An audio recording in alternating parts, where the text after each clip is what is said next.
Amen. Thank you, Rod.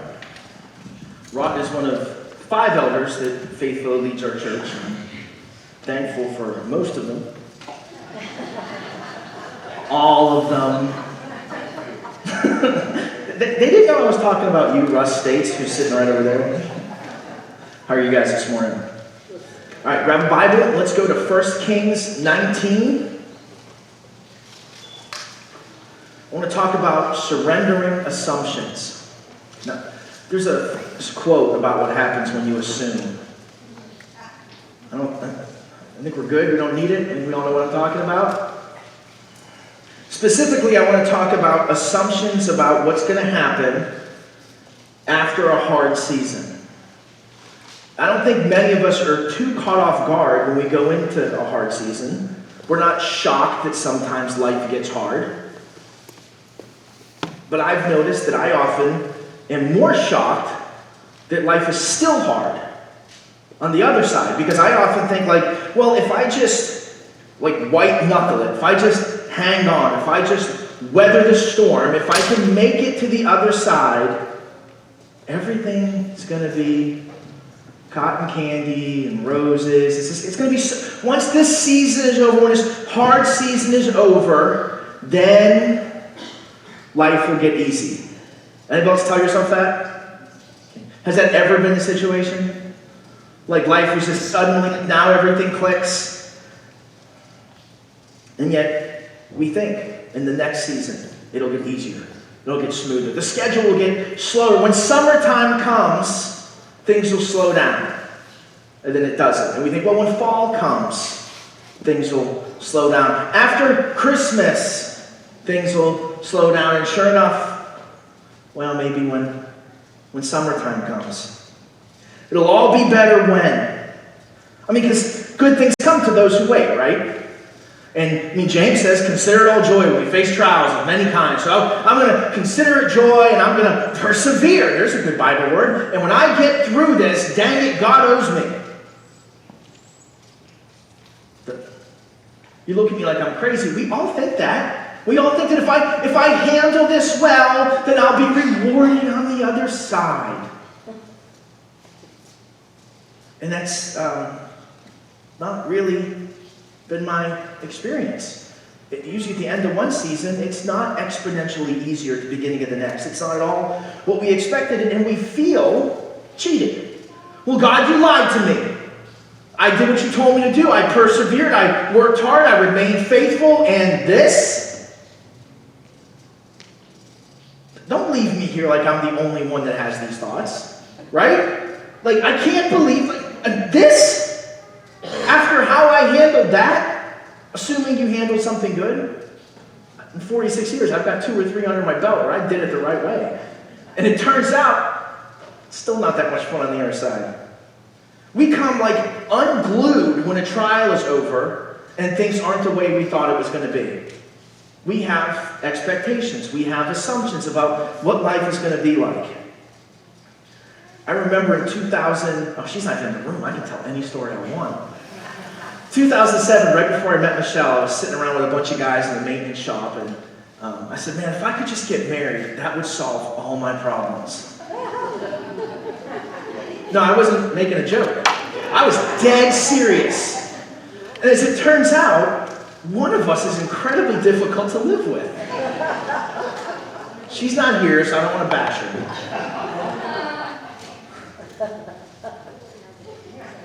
A couple of years ago, I spent 9 months between a church closing in Alabama before I got this job. 9 months of driving a limousine, and I took a part-time job at Lowe's and waiting to get a job because I was just, God, I know you called me to be a pastor. I know you've called me to preach, and I'm going to be patient and be faithful, and I'm going to wait. And I got a job offer from this great little church in Ridgeway, and I moved in on March 19th, 2020. Does that date sound familiar to anybody? Yeah, I moved in there at noon, and I came over here at 6 for my first board meeting as the pastor of this church. And my first order of business was what? Close the church. I don't know what it felt like to the rest of them, but I was on the outside, But on the inside, I'm like, wow, this is what I waited 9 months for? Like, to finally get here and, no. That was rough. In 2014, I told the story last week that Michelle and I lost a baby. And hardest thing I ever went through, and a couple months later, she was pregnant again. And we named that baby Joy, because weeping will last through the night, but joy comes in the morning. As it turns out, joy came in the early evening. But there wasn't a whole lot of joy. Like, I was having a really hard time. I remember the one day Michelle went off to some ladies thing. She was only a few houses down. They were meeting at someone's house, and I was left to watch Joy, and she's screaming and crying, and screaming and crying, and not much has changed. We had named the baby that we lost Faith. And I remember looking at Joy in that crib thinking, Faith wouldn't cry like this. Faith wouldn't be this hard. And in my head, I was all messed up. Like, I thought this was supposed to be the joy that comes in the morning. That's why we named her Joy. Because I assumed the next season, at the next horizon, everything was going to be better. And that type of stupid thinking leads you to some dark places where you get into that season and you're pretty angry. You're angry at yourself, you're angry at God, and you're not really sure why things are playing out that way. So we're in 1 Kings 19. We've been talking about Elijah for a few weeks. Elijah was the guy who went to the king and said, there's going to be no rain or dew for years until I say so. Because the people had been worshiping a storm god called Baal. And for 3.5 years there was no rain. And finally God sends Elijah back to King Ahab, who at that time was the worst king Israel had ever seen. And he said, we're going to have this big showdown on Mount Carmel. Remember we talked about this a couple weeks ago. There was you guys build an altar and I build an altar. And you ask Baal for fire and I'll ask God for fire. And the God who answers by fire is God. Let's settle this once and for all. And of course Baal didn't answer by fire. And God did. And when the fire came down and consumed the sacrifice, Elijah said to the people, now grab those prophets of Baal, seize them, take them down to the valley and slaughter them. So now all the prophets of Baal have been killed. Clearly, Yahweh is God. He goes back up in the mountain. He prays for rain. The rain comes.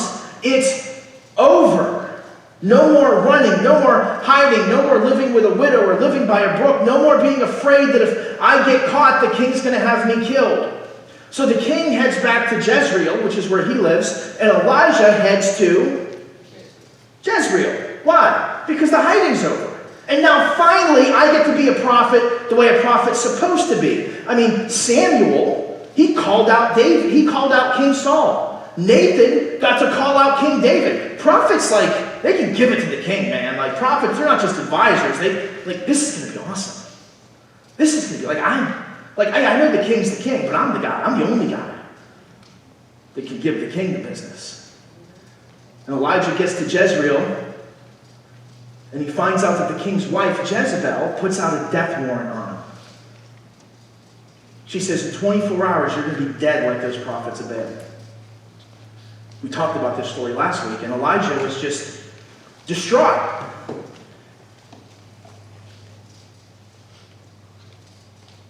Give me a second. Chapter 19, verse 4. He himself, Elijah, went on a day's journey into the wilderness, came, sat down under a broom tree, and he asked that he might die, saying, it's enough, O Lord, take away my life, for I am no better than my father's. He wants to die. He's not being dramatic. This isn't, maybe if I tell God I want to die, God will do something nice for me. This isn't a play. He's in despair. He's distraught. He can't, this can't be the way it's going to be. I've been running. I've been hiding. I did what I was supposed to do. This can't be the way it's going to be. We need to surrender our assumptions about what others will do. And I just want to stay here for a minute. But he assumed when Ahab got home and Ahab told Jezebel what all that happened, that Jezebel was going to get on board. But she's not on board. He assumed when Ahab got back to Jezreel, he would declare Yahweh is God and there's no more Baal worship. And Elijah is my prophet and the spokesperson. But that didn't happen. Now, instead of being the advisor to the king and the prophet he's been waiting for, 3.5 years is a long time to wait to get a job that God already told you had. And now he's running for his life. He'd rather be dead. He felt like a failure. Everything I did up to this point doesn't matter.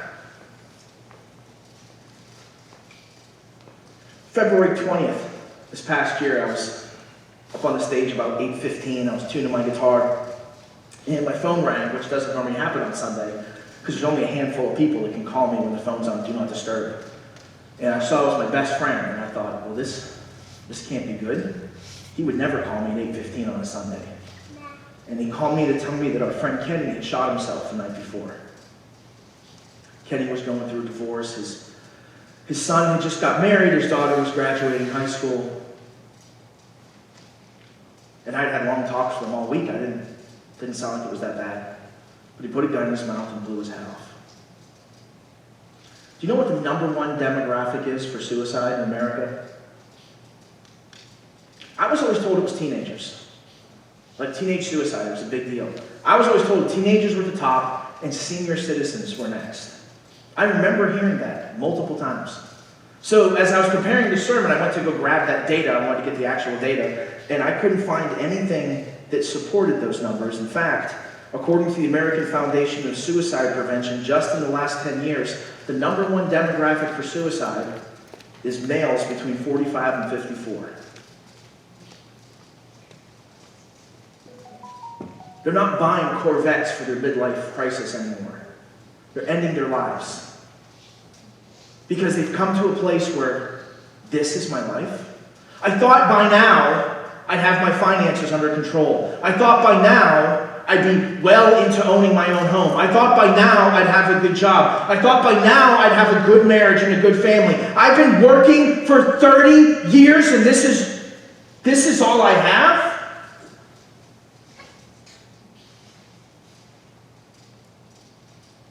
I think Kenny felt like a failure. I think he felt like maybe his trust in God had been wrong.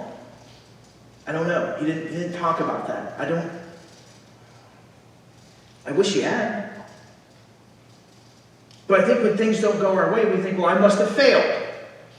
Or God must have failed. Somebody screwed up. Either I was wrong or I was wrong to trust in God. So let's pick up the story where we left off last week in verse 8. Elijah arose, and he ate and drank and went in the strength of that food 40 days and 40 nights to Horeb, the mountain of God. There he came to a cave, and he lodged in it, and behold, the word of the Lord came to him and said to him, "What are you doing here, Elijah?" I really wish the Bible would put like tone of voice sometimes. But this guy is upset, he's frustrated, he's broken, he wants to die, and I wonder if verse 10 sounded like, "I have been very jealous for the Lord, the God of hosts. The people of Israel have forsaken your covenant, thrown down your altars, killed your prophets with the sword, and I, even I only am left, and they seek to take my life away." That's how I think it went. I don't think he said, "Oh, what am I doing here? Oh, hey, real quick, I've actually been jealous for you, and the people, they've kind of thrown aside the altars and killed your prophets, now I'm the only one left, and now they want to kill me." That doesn't sound like a guy who's upset. He's angry. He's frustrated, so he goes to Mount Horeb. Does anybody know the significance of Mount Horeb? It's also called Mount Sinai. Does that ring a bell? Yeah, that's where Moses saw a burning bush. That's where, when Moses led the Israelites out of Egypt and they came to a mountain, on top of the mountain there's fire and smoke and a storm and earthquakes, and God says, "Hey, come up here, I want to talk to you guys." They all said, "Moses, God wants you to go up there and talk to him." He's like, no, he called all of us. And they're like, well, why don't you just go find out what he wants? This is where Moses met with God. This is where Moses got the 10 Commandments. This is where Moses got the law that he brought back down to them. And Elijah's thinking, I need to talk to God. And I know where God is. I'm going to go where God spoke to Moses. I'm going to get me one of these big Moses moments. We need to surrender our assumptions about God's failures. Yeah, we're starting with heresy early this week. Surrender our assumptions about God's failures. Has God ever failed you? Has God ever lied to you? Okay, now let's be honest. Has it ever felt like it? Yeah. I did everything I was supposed to do. What the heck? This is what I get for this? This is my reward? This is my payoff? At this age, after all this time? I did my part. They've forsaken your prophets. They've killed your prophets. They've torn down your altars. Now they're trying to kill me. They're winning. Remember when David said, why do the wicked prosper? Because it feels like they do. This isn't fair. And like I tell my kids, fair is a place you take a pig to get a ribbon. I'm telling you, life ain't fair. And God says, what are you doing here? What am I doing here? I'm here for an answer, Jack. What the heck?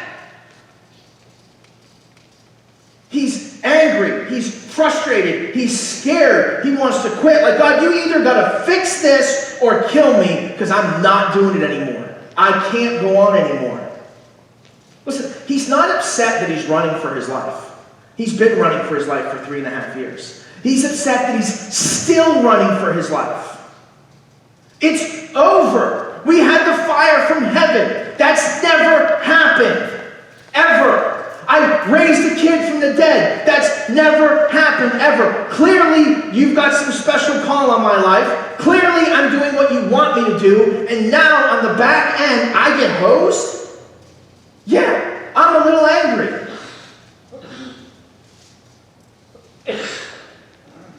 It's easy to assume that God has failed when we take promises of God and just generally apply them to our life.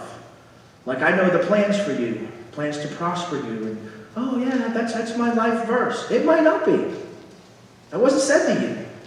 That was said to a people group, not even necessarily a generation. But we can grab onto a Bible verse or grab onto something we heard on the radio or some crazy thing Pastor Bob said when he was off on a rant, and the next thing you know, God, you lied to me. God, you failed. God, you let me down. And man, that leads to some dark places.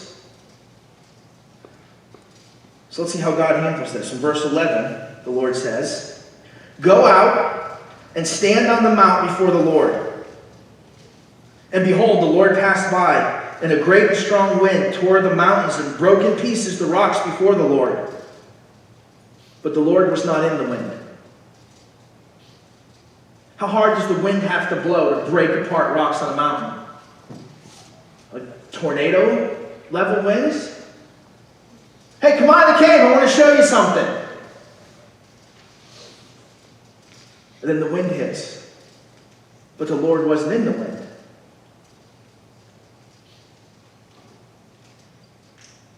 And after the wind, there was an earthquake. I don't know where the safest place to be is in an earthquake. I'm guessing a cave on a mountain is probably pretty low on the list. But the Lord was not in the earthquake. After the earthquake, a fire. But the Lord was not in the fire. Come on outside, I want to show you something. It's a tornado, it's an earthquake, it's fire. It's interesting, those are all the things that Moses experienced up on that mountain. Storms, smoke, fire, earthquakes. This is what you want, right? This is what you're here for. You want your Moses moment? Come on out, buddy. We need to surrender our assumptions about what we think we need. Listen, I have written God plenty of prescriptions in my life about how to fix the problem. Lord, here's the problem, and here's the answer. I would like it done by the end of this sentence. And yet, God is horrible at taking my instructions. Like, it's almost like he's not listening to my silly ideas. I mean, fortunately, God didn't answer his last prayer, which was take my life. Elijah came up looking for a big God moment because we think big God moments will fix things. Well, man, it just seems like the church is hurting right now. Let's have a revival service.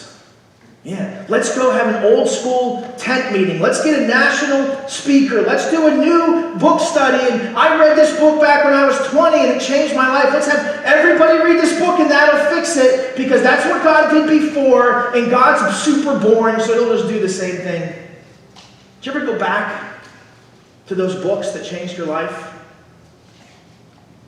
I've got a couple that just like rocked my world and everything was different afterwards. And I've gone back to those books like, I want to get that again. And it's like,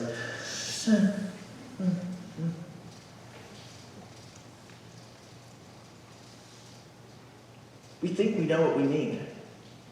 A marriage that's on the rocks isn't going to be saved by a romantic trip to Paris. As it turns out, you can fight in Paris the same as you can fight in El County.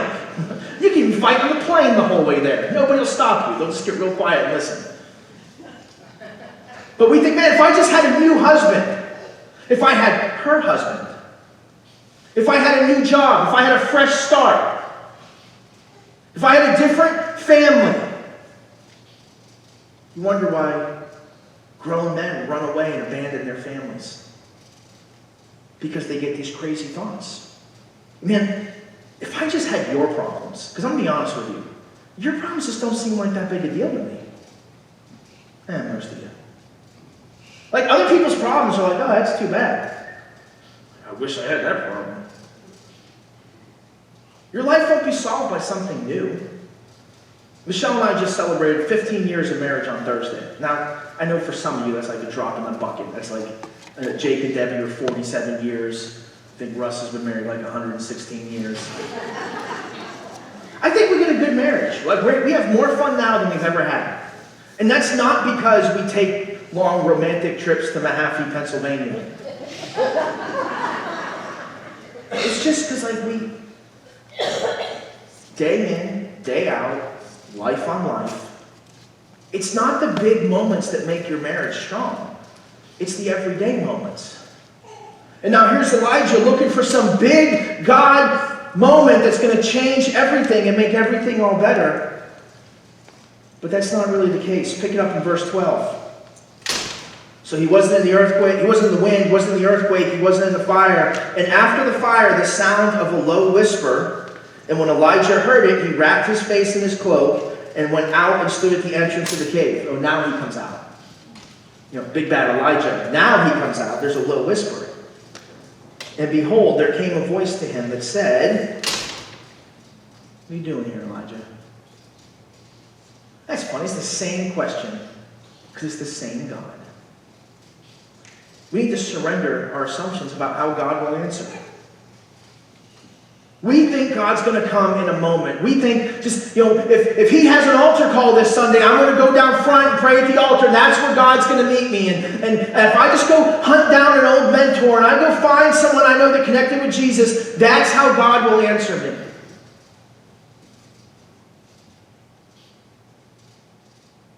Elijah went looking for what Moses had. It's understandable. Moses was a big deal. Elijah is suddenly a big deal. A mentor of mine, some of you guys know Jeff Norris used to be the district superintendent, and there's nothing more fun when your boss is in the room than talking about how cool your last boss was. They love that stuff.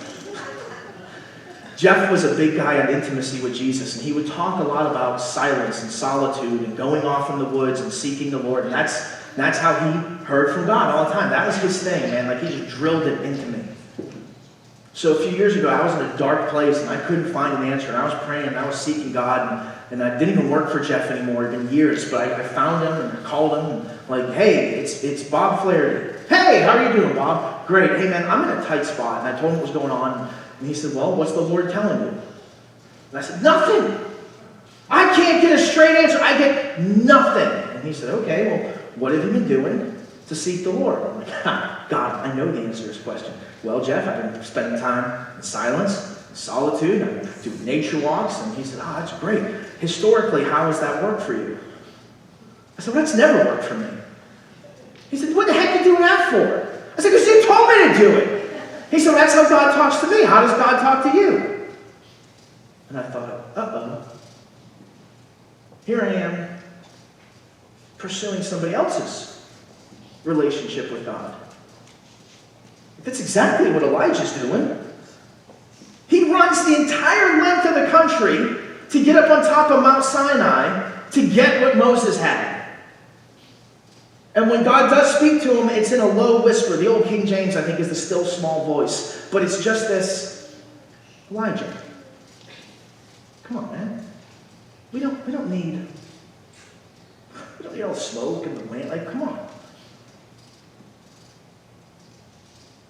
I mean, that's kind of how I talked with Moses. And really, that was more for the benefit people at the bottom of the mountain. I mean, Moses is famous for having face-to-face conversations with God. Remember, he had to wear a veil because his face shone from spending time in the glory of God. Like, that's what made Moses a great leader. It wasn't the fireworks. We need to surrender our assumptions about how God will answer. Verse 15. Assuming I could count to 15. There we go. Did I skip a verse? I did. God says, what are you doing here, Elijah? And he says the exact same thing. I've been very jealous for the Lord, the God of hosts. For the people of Israel have forsaken your covenant, thrown down your altars, killed your prophets with the sword, and only I am left, and they seek my life to take it away. And the Lord said to him, they did what? I'll get them. Don't worry, Elijah. I didn't know that was going on. Thanks for coming up to Sinai and telling me what happened. I'm paraphrasing from the Message. It's not like, so you like, okay, God, here's my complaint. And the Lord says in verse 15, go, return on your way. Other translations say, go back the way you came. God thinks he's funny. Go, return on your way to the wilderness of Damascus. When you arrive, you shall anoint Hazael to be king over Syria. And Jehu, the son of Nimshi, you shall anoint to be king over Israel. And Elisha, the son of Shaphat of Abel-Meholah, you shall anoint to be prophet in your place. And the one who escapes from the sword of Hazael shall Jehu put to death, and the one who escapes from the sword of Jehu shall Elisha put to death. Yet I will leave 7,000 in Israel, all the knees that have not bowed to Baal, and every mouth that has not kissed him. Does anybody feel like that's not at all the right answer? Like, were you not listening?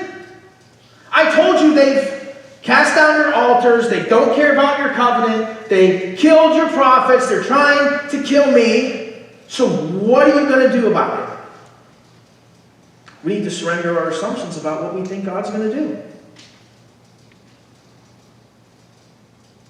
Come on, if you guys are anything like me, you can tell God exactly what the problem is and exactly how to solve it. This is an easy one, God. Just kill Ahab and Jezebel. Duh. You need me to write it down for you? If they were dead, then I would be the prophet and I would get to advise the king. This isn't that hard. I mean, I feel like you're God. You should have got this one. But God lays out a plan. He says, okay, I hear you. I want you to go to Syria and anoint Hazael. Now, I don't know if you know anything about Syria. It ain't Jewish. It's not in Israel. Go to a pagan land and anoint a guy who's not in line to be king. Hazael was not in line to be king. There was a coup. He murdered the king.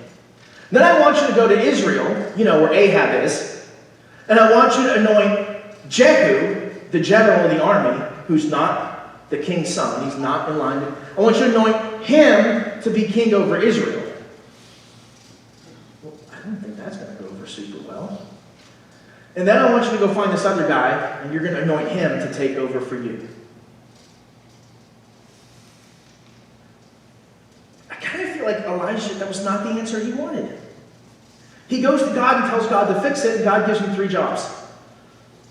Like, no, you're not listening.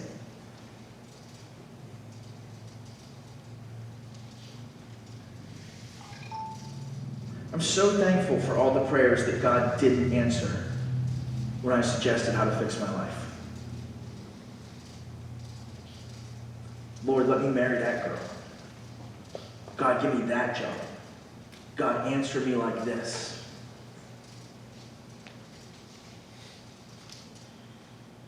Believing in God means trusting that God has a plan outside of the things I can see. And I have to let go of my assumptions about what's going to make it better. And that is no fun. And listen, the followers of Jesus had the same problem. When he rode into Israel to start a Passover, where we celebrate as Palm Sunday, they're like, oh, finally, we're coming in and he's going to declare himself king. They did not see the cross coming, no matter how many times he told them. That was not the answer to prayer they were looking for. We need to surrender our assumptions about what God will do. And we need to surrender our assumptions about what is next. Because I think if you had asked Elijah what he was going up on the mountain for, he was going to get an answer. And the answer he's looking for is, God, you've got to do something about Ahab. And God says, oh, I will. Just not in your lifetime. I'm working on it. Here's what I need you to do. Here's what I want you to do. He went up looking for this big Moses moment, this new calling, this fresh empowerment, this revival. That's what I need. And God says, hey, buddy, you okay? All right, now it's time to get back to work. He didn't get a new role. He got 3 tasks. God says, I got the big stuff. Here's your stuff. I've called you to a different job than Moses. Finally, we need to surrender our assumptions and ask ourselves the question, what has God given us to do right now? Get your eyes off the horizon. Let's not worry about next season or in the fall or once this is over, because this is going to be going on for a while. You're right, Elijah, this is terrible. I'm not changing it anytime soon. And if we're constantly trying to white-knuckle our way through a trial and just hold our breath and wait till it's over, and then we're frustrated that God's not answering, we're going to miss the calling that he has for us right now. It says, Elijah, you're my prophet. You're my mouthpiece to this generation, and I need you to do some things. Dads, your kids need you to do some things. Your wife needs you to do some things. Your families need you to do some things. You've been called. You know, it's not at all a mistake that you were born to your parents in this generation. That you've been placed here by God for a reason. You've been called to something. And I always want to be called to what's next, because what's next in my mind is always going to be easier than what's now. But God doesn't rescue Elijah from what's now. Can I trust God in what I'm going through right now in this season, that I'll keep working and following and trusting, knowing that he's in control, knowing that he's got a plan? He's got a plan for Ahab. It's coming. But if you're waiting for that to find your peace and to find your joy, it's not there. The answer's not at the horizon. It's not next month. It's not with the next promotion. It's not with the next baby. It's certainly not with the next spouse. He says, Elijah, I've called you to something right now. Can you do what I asked you to do? What has God given you to do right now? I wish I'd have had this conversation with Kenny. Because I know Kenny well enough to know he was frustrated with where he was at in life. I mean, he and his wife were living in his mother-in-law's house. He wasn't happy about that. It had to be hard for him. I'm 50 years old. This is not the life I expected. We go through hardship and we think, well, I failed or God has failed and I just want to check out. And you may not take your own life. You may not even ask God to do it. But you might quit. You might quit on the Lord. You might quit on your family. You might just quit caring. We've all been there. We've all been disappointed. We've all been shocked that the thing we assumed was going to happen didn't happen. Why can't I have what they had? Why can't I have their marriage, their kids, their job, their success, their life, their church? God has called you to where you are. God isn't calling you to what someone else had. He wasn't calling Elijah to the same relationship that God had with Moses. This is what I have for you, Elijah. And God's calling you to something very unique and different than the person sitting on the left or right of you, or front or behind you, or anyone who's ever been in this room before, or anywhere in this county. God has trusted you with a family, and with a community, and friends, and relationships. We need to get our eyes off of the horizon and focus on what God has called us to here and now. God called Elijah to the task at hand. God has given you some things to do. You know what they are. You live them every day. And He's called you to find the joy in serving Him and doing what He's asked you to do. The question is, will you trust Him? Will you follow Him in the good things? Will you follow Him in the bad things? And will you follow Him in the hard things? And when it doesn't pan out the way you thought it was going to do, and when it doesn't play out the way your assumptions told you it was going to be, can you hear that low whisper of God saying, hey buddy, I'm right here? You know, when my oldest daughter, Elizabeth, was young, I adopted her when she was 6. She was Michelle's daughter, and I didn't know anything about parenting. Now I'm an expert, just ask me. So I was reading, like, everything I could find, like, how to be a good dad, because I had a terrible dad, and I knew, well, if I just don't do what he did, I'm at least improving. And one of the best things I ever read was when a child is kind of in like meltdown mode. It's probably only my kids have ever been there. It said to get down on one knee and just kind of look him in the eye and just say, hey, it's going to be okay. Have you ever tried that? Listen, it was like magic with Elizabeth. I could just get down and she's, hey, honey, it's okay. I know you're upset. And I know you're angry. We gotta get your pajamas on. It's time to go to bed. You're tired. That's what you need. And man, she would just... And I see God looking at Elijah saying, hey, what are you doing here? Come on. I need you to go to Syria. I need you to go to Israel. I need you to get... I know you're angry. I know you're scared. I know you're disappointed. And listen, I think if God were here this morning, He'd kneel right down in front of you and say, I know you're upset. I know you're frustrated. I know this isn't what you expected. But I've got something for you. You need to get back to work. We've got some things to do. You've got work to do. You've got a mission to accomplish. You've got a calling on your life. We're going to sing a song in a moment. It says, in the good things and in the hardest parts, I believe and I will follow you. Those are some hard words to sing, if you mean it. God, I'm going to trust you when things are good. That's easy. I'm going to trust you when things are bad. That's a little harder. But we're assuming things will be all better by next month. And I'm going to trust you when things are hard. When it doesn't pan out the way I want it to. Because I know that you're God, and I know you're in charge, and I know you're in control, and I know you love me. So let's pray. I'm going to have the worship team come on. We're going to close. Father, I